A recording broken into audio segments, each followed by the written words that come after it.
assess the good and the bad of the just completed season.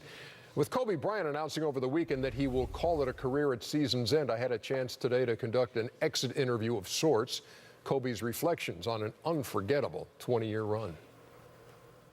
The announcement came this past weekend, but when did you know? I probably could have made the announcement as early as last season. And I said, you know, if unless something changes, next season is going to be my last season. And then finally I realized, I said, well, you can't make this decision based off of something changing. This is something that's internal. Do you want to do this or not? And if the answer is no, then that passion is no longer there the way it used to be. So just let it go. So there's nothing that could change your mind at this point. There's no streak of success or no... Zero. When we hear words like one-word descriptions of you, I would say competitor. Who's on your short list of best competitors you've faced? Michael Jordan, Allen Iverson are the two that come to mind immediately because they were relentless. Now Michael, his relentlessness was amazing, and Scotty's as well, both ends of the floor. And then, you know, in my generation, AI was much the same. I mean, from opening tip to the end, I mean, this guy was just going and going and going, and he'd always put you in jeopardy. So those two guys are the most competitive I faced. Who came the closest to being the Kobe stopper? The Kobe stopper. Well, the player I always had the most trouble with individually was always Tony Allen. Always. You know, Bruce Bowen was a great defender. See, that was the name that was on my tongue, but Tony Allen... No, Bruce was a great defensive player. Rajah Bell was a great defensive player. Even though he was just that kid? Who is that kid? Yeah, well, I didn't know at the time. I found out, but I didn't really know. Now, if you were going to write letters to the three most influential people in your life, who would they be to? What would they say? Well, from a basketball perspective, I would say I'd write one to Michael, Bill Russell, and Jerry West. Saying what? Saying thank you for your mentorship. Thank you for always being there for me when I reach out and call. If you were having a conversation, you at 37, and I'm Kobe at 18, what would you tell the young Kobe? I would say focus on human nature. You know, you have to balance out understanding human nature with the obsession to understand exact tactics of basketball.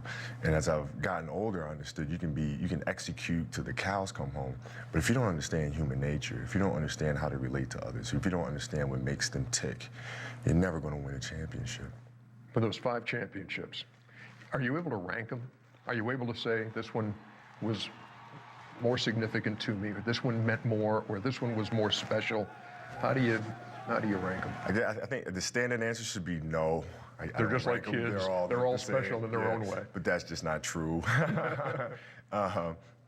When we beat Boston in 2010, that for me that's #1 with a bullet, because going up against 3 sure Hall of Famers, being down the series 3-2, having lost to them in 2008, and understanding the history and the rivalry and all that goes on there, and having a broken finger and playing with a cast on. All of those things make that championship more special than the rest. When you do hang it up here at the end of the year, and you're one shy of that #6, is that going to eat at you? No, I did everything I possibly could, and it sounds crazy to say I won 5 championships and come up 1 short. But honestly, I'm okay with that. It just wasn't in the cards for me to get 6 or 7, you know, but I did everything possible to try to make it happen, and I can live with that any day. If you could have a do-over in your career, what would it be? If I had a do-over, I think I would take more of a leadership role in talking to Shaq earlier, before things went south. How did you mend fences with Shaquille, with Phil Jackson? Or is that still in process in ways? No, that process it's over with. The memories that we had were the memories that we had doing battle, of us against the world. You know what I mean? And coming out on top.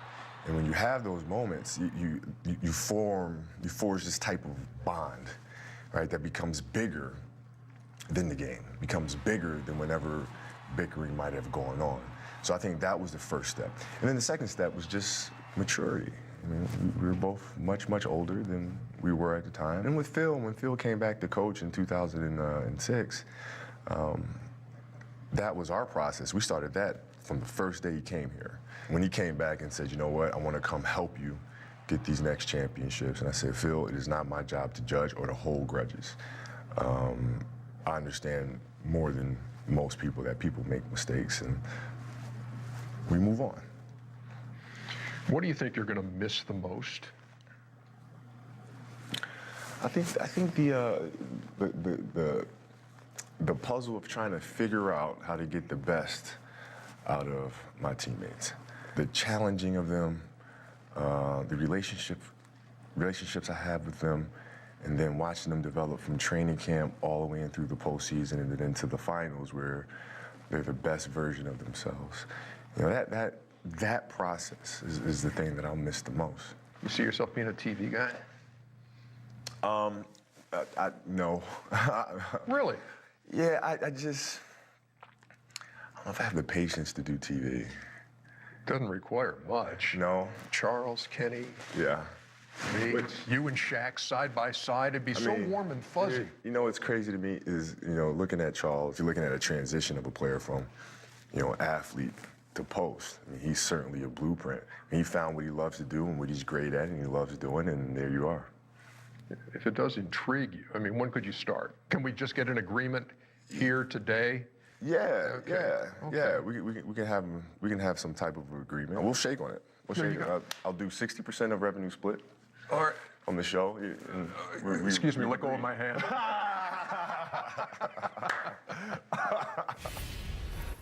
That was a fun time. He was, he's totally at peace with this decision that this is it, that 20 years is enough. Well, your body gives out. 20 years is enough. The thing that's interesting to me, and people always want to ask you about certain players. I've watched a couple of Kobe's interviews. That one, obviously, I'm glad he's finally letting people know he is a good guy. Because people always want, I says, Kobe Bryant has always treated me great. Always says hello, I say hello, but I don't know him. Never really spent any quality time. I says, he seems like a good guy, but he is so guarded. I actually think it's really cool. I saw him interview the great Robin Roberts, and I saw him do that with you.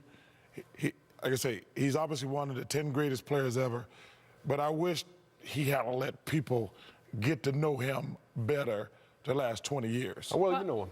I know him very well. I've spent time at Kobe's house with his parents when they first moved to LA. But the thing I can tell you, Charles, of why he's guarded is because you don't want people to know your weaknesses. And your weaknesses are sometimes personal things, whether it's your ability to communicate or not communicate.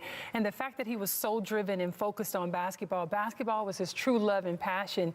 And I was kind of the same type of player where it's tough for me to let down my guard and let you see me be silly, let you see me be something that I thought you could use against me when you're on the court. And I think Kobe was that same way, very guarded. Kobe has always been a great guy, funny, he loves to laugh, outgoing, but very guarded because that was part of his, if you will, the thing that made you wonder, what about him? Where is his weakness? He didn't have any because he loved basketball so much that he was trying to find ways to beat you. But the hard part that I see right now, I love the fact that he's being transparent and honest and letting you know he wished he could have had that relationship different with Shaq, because we all saw it go bad and thought, wow, what could have happened if he would have won more?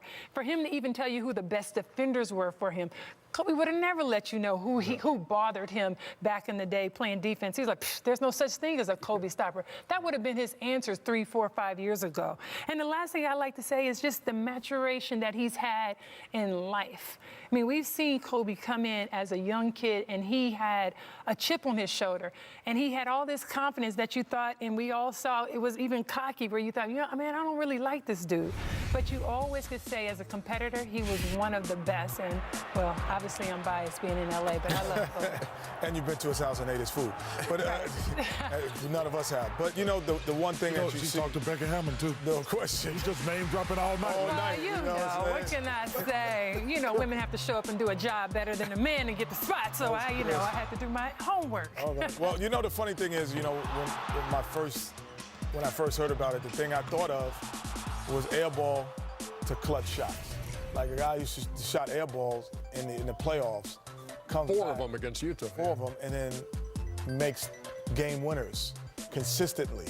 You know, to me, that was the biggest thing. And I don't know him well, but I have spent twice pretty much quality time. That I think you missed the date, the time he came in here, and he was a guest in here, and he spent 3-4 Oh, we hours. had a great time. Yeah. So you get to, I'm like, I might not get this opportunity. I'm picking his brain. And the second time was when during the Hurricane Katrina game, and I called him to ask him to play in the game. And then I've been around Jordan because we played together in North Carolina, and the competitive nature that he had, Michael had, and you always say, how do you compare it?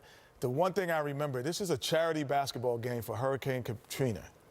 And we're going around and we're giving out all of the different items to the shelters, and we're all there. So all of the players get back in the van. You know, Kevin Garnett, LeBron James, you know, Kobe. This is the best player in the world. I'm like, hey guys, you know, so I appreciate everything. Kobe gets up. He said, hold on.